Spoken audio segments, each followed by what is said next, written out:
සුබ දවසක් ඔයාලා හැමෝටම. ඔන්න අද මම මගේ වීඩියෝ එකෙන් ඔයාලට අරගෙන ආවේ ඓතිහාසික සෝමාවතී පුදබිම ගැන.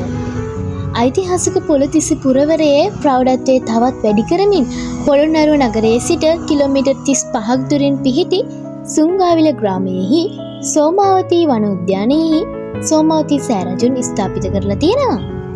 ක්‍රිස්තුපූර්ව දෙවන සියවසේ ගිරි අබේ කියලා රජ කෙනෙක් විසින් මෙම දාගැබ ඉදි කරලා තියෙනවා කියලා තමයි වංශකතාවල සඳහන් වෙන්නේ.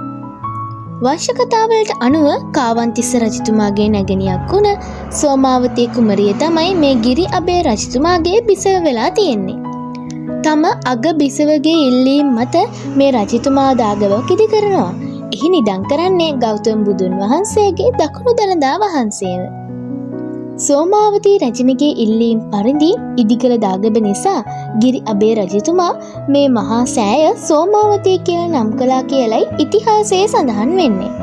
එහෙම ඉදිවුණ සෝමාවතී දාගැබ වර්තමානයේ වන විට විවිධ හාස්කම් දක්වමින් තේජාන්විතව වැඩ විසිනවා.